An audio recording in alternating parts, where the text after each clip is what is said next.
So Ben, what do you think about the sport now, where, just the whole streaming thing, and how that's now a revenue stream, like for Stafford. I mean, it is, and it's not just Stafford. Yeah, it's for a lot of places, and the reality of it, I think it's a sign of the times. Yeah, I really do. I think there's pluses with it. There's minuses. We understand the minuses. Weather conditions change. Right. When we had David in it. here, he said basically now they know if they had an event like Thompson did this weekend, where it's 50% chance of rain, they know they're going to lose money. Because if they end up having the show, no one's coming. They're going to watch it on Flow. Yeah, absolutely. So talk to me about. I feel like from my as like a video guy in this racing game, in terms of media, I feel that there's this progression of, like Paul Tremaine's checkered flag announcer. He was the best. Then the Ken Meisenhalder with the KGM, he was good too. And then you with the race weeks. Yeah. And then Stafford had the Nesson show in the 90s, right?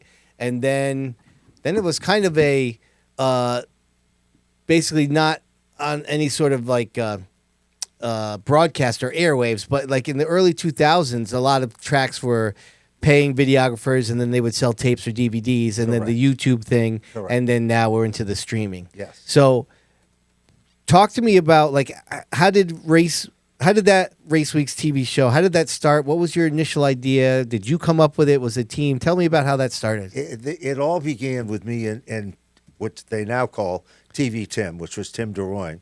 Tim DeRoyne worked for a company called Continental Cable. It was in Enfield, Connecticut. It was a brand new group in the cable industry, which was not far from Riverside at all. Tim, who was a individual that had a passion for racing, came to me and he said, you have radio shows.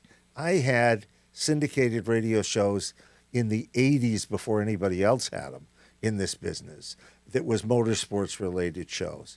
So what happened next was I said to TV Tim, wait a minute, why can't we do a television show? So he said to me, explained to me, he goes, well, you can't, because you've got to go to the networks and you've got to buy the airtime. I said, well, I can afford to do that. Well, then you got to have equipment. I can afford to do that. So we bought the equipment and we started doing it. Originally, we used the studio for editing, which was at Continental Cable. Yep. And we had a bunch of wonderful people. Ken Meisenhalder was a part of that, along with other people. A dear friend of mine who passed away, Susie Dugan, was involved. This kid that we called Rambo. We had a whole cast of individuals that worked on it. And then we kept progressing with it. And as we outgrew it being there, we went to a private studio. And then we went on the road. And then we edited. The real truth of the matter is we shot all the footage.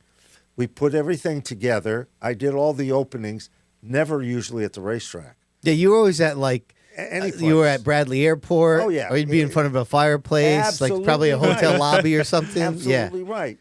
And I had like 6,000 sweaters that I wore too. Hold on, Diego. He would do a year in review thing, and he'd be sitting near the fireplace with the fire going. So. Yeah. Classy. The 1989 season for the Winston Modified Tour, and let's go to some highlights. Yes. It was great. That is beautiful, man. They got to bring that back. That's true. Yeah.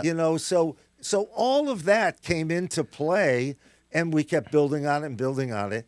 It was, in the end, it was like 369 shows we did. Hold on a second. Before you get to the end, so when you started that, was it originally on Nesson, or was it a public access thing? No, right off the rip, it was on Nesson? It was on as a public access for a very short time. Okay. When I say short time, I'm going to say a month. So did Nesson come to you guys, or did you pitch it to them? I went to Nesson. Yeah. I went to Nesson. It cost us a lot of money. They were pretty young then, right? So they were probably looking for content. Yeah. Big time. When we went to negotiate with that, we went literally to Nesson headquarters, which was at Fenway Park. Yeah. And we sat down, and they had no idea what we were going to do, and they were amazed at the product that we created. Right. And in the ratings, we went gangbusters in the ratings.